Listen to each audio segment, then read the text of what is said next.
নমস্কার। গতকাল সারাদিন বিরোধীদের অনেক কান্নাকাটি শুনলাম। ফ্রি স্কুল স্ট্রিট পেভমেন্টের ফুটপাতে দুধ গরম করা নিয়ে, কিন্তু কেউ এক বাটি দুধ নিয়ে এগিয়ে যায়নি এই পরিবারের কাছে। সবাই রাজনীতির আগুনে রুটি সেকেছে। অবশ্যই এক্সপেক্ট করব কি করে, যারা 28 বছর কংগ্রেস, 34 বছর সিপিএম আর 15 বছর তৃণমূল কংগ্রেস, যারা মানুষের শুধু অ্যাডভান্টেজ নিয়েছে, মানুষকে ঠকিয়েছে, যারা অপারেশন সানশাইন করেছে, আর 15 বছর তৃণমূল তো মানবিকতা কাকে বলে সেটা তো তারা বাংলার মানুষকে ভালোই দেখিয়েছে, আমাকে আলাদা করে বলার কিছু নেই। যারা পয়সা নিয়ে ফুটপাতে হকার বসিয়েছে আর সারা কলকাতা, সারা বাংলাকে শেষ করে রেখে দিয়েছে, ছত্রে ছত্রে দুর্নীতি করেছে, এমন কোনো সেকশন নেই যেখানে দুর্নীতি হয়নি। আজকে তাদের কাছ থেকে অন্তত আমাদের মানবিকতা কাকে বলে শিখতে হবে না।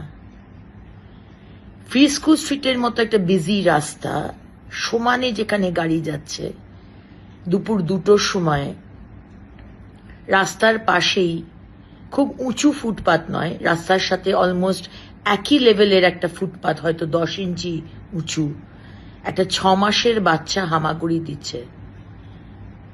তার আশেপাশে খুব একটা অভিভাবক কেউ ছিল না, বাচ্চা একাই হামাগুড়ি দিচ্ছে, দূরে দূরে তার মা ঠাকুমা। আর যদি অ্যাক্সিডেন্ট হয়, কে দায় নেবে? মাননীয় মুখ্যমন্ত্রী, না আপনারা, না সরকার?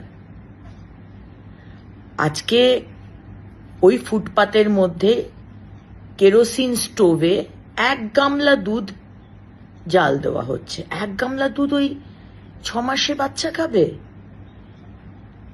আর স্টোভে আগুন জ্বালিয়ে যে রাস্তা দিয়ে, যে ফুটপাত দিয়ে অনবরত লোক যাচ্ছে, ছোট বাচ্চারা স্কুল থেকে যাচ্ছে, যে কোনো সময় অ্যাক্সিডেন্ট হবে। আর যদি অ্যাক্সিডেন্ট হয়, কে দায় নেবে? ইউডিএমএ দপ্তর, নগর উন্নয়ন দপ্তর, পুলিশ, সরকার, না আপনারা? আজকে মানবিকতার কথা বলা হয়েছে, আমরা মানবিক, আপনাদের থেকে মানবিকতা শিখতে হবে না। এই ঘটনার 5 দিন আগে আমাদের সমস্ত চেম্বার্সদের সাথে মিটিং হয়েছে, খবর নিয়ে নিতে পারেন, যেখানে স্লাম ডেভেলপমেন্ট, স্লাম রিহ্যাবিলিটেশন বলে একটি প্রোগ্রাম আছে। 5টা টাওয়ার যদি ইকোনমিক উইকার সেকশনের জন্য তৈরি করেন, ফ্রিতে দেন, তাহলে 5টা, যারা যে টাওয়ার বিক্রি করতে পারবেন, যে ফ্ল্যাট বিক্রি করতে পারবেন, সেইটা করে সরকার জমি দেবে, এরকম একটি প্রোগ্রাম, সেটার বিষয়ে আমরা আলোচনা করেছি। কারণ আমরা স্লাম রিলোকেট করতে চাই। এই পরিবারকে আগেও বলা হয়েছে, আপনারা নিজের বাড়িতে চলে যান, হোমে থাকুন। এই ক্যামেরাতেই তো মহিলা বলছেন আমাকে, আমি ধাপাতে থাকি। আচ্ছা বলুন, ধাপাতে যদি থাকেন, তাহলে পার্ক স্ট্রিট, ফ্রি স্কুল স্ট্রিটের ফুটপাতে এসে দুধ জাল দিচ্ছেন কেন? বারবার বলার পরেও। এই মহিলার ছেলে সামনের কর্ণানী ম্যানশনে কাজ করত, সেখান থেকে চুরি করার দায় তাকে ছাড়িয়ে দেওয়া হয়। এগুলো নয় ছেড়েই দিলাম, কিন্তু একটা ফুটপাত না বড় লোকের না গরিব মানুষের, ফুটপাত মানুষের জন্য। সুপ্রিম কোর্ট তার রায় দিয়েছেন, ফুটপাতকে মানুষের চলাফেরার জন্য ফ্রি রাখতে হবে। আমরা যে বিশাল ম্যান্ডেট নিয়ে এসেছি, আমি বুঝতে পারি বিরোধীদের খুবই অসুবিধা হচ্ছে, সহ্য করতে পারছে না, কিন্তু আমরা প্রতিশ্রুতিবদ্ধ। আমাদের যা যা বলা হয়েছে, আমরা সেই প্রতিশ্রুতি রাখতে প্রতিশ্রুতিবদ্ধ। এবং মানুষ ম্যান্ডেট দিয়েছে, মানুষ একটি পরিচ্ছন্ন শহর চায়। ইল্লিগাল পার্কিং যদি হাঁটাই, সেখানে আপনাদের প্রবলেম হচ্ছে, কেন ইল্লিগাল পার্কিং হাঁটানো হচ্ছে। আর যদি ফুটপাতে বলা হয় যে 1/3 ফুটপাতের হকার থাকুক, 3/2 পেডেস্ট্রিয়ানের জন্য, পথচারীদের জন্য ছেড়ে দিন, সেখানেও আপনাদের অসুবিধে। আর যদি বলা হচ্ছে এই কেরোসিনের স্টোভ জ্বালাবেন না, সেখানেও আপনাদের অসুবিধে। কর্মসংস্থানের কথা হচ্ছে, বিনিয়োগের কথা হচ্ছে, প্রথমে তো দর্শনধারী, পরে গুণ বিচারী।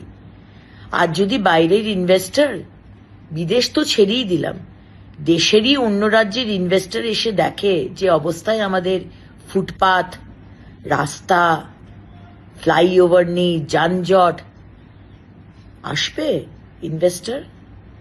তাই মাননীয় মুখ্যমন্ত্রী বলেছেন 10ই অক্টোবরের মধ্যে সমস্ত রাস্তা আমরা ঠিক করে দেব। আজ ড্রেন পরিষ্কার করা হচ্ছে, আজকে কথায় কথায় ওয়াটার লগিং। আপনারা কি করেছেন? 28 বছর, 34 বছর, 15 বছর কেন এই মানুষগুলোর মাথায় ছাদ দেননি? সরকার তো আপনাদের হাতে ছিল, কেন কর্মসংস্থান দেয়নি? কেন টাকা দিয়ে চুরি করে, দুর্নীতি করে হকার বসিয়েছেন? আর আজকে আপনারা বড় বড় কথা বলেন। তাই এটাই বলার যে মানুষের বিশাল ম্যান্ডেট নিয়ে আমরা এসেছি, আমরা মানুষের জন্য কাজ করব, সে আপনাদের যতই বিরোধীদের খারাপ লাগুক। এবং কেন খারাপ লাগছে সেটা আমরা বুঝতে পারছি।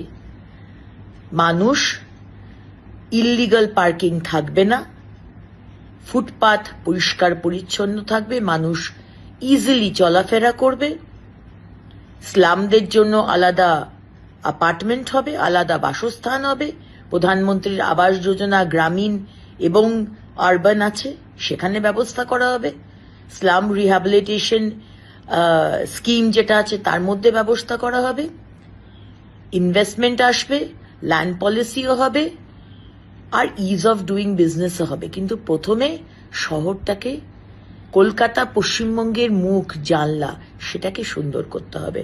আমাদের সবাইকে ডিসিপ্লিন হতে হবে, সবাইকে।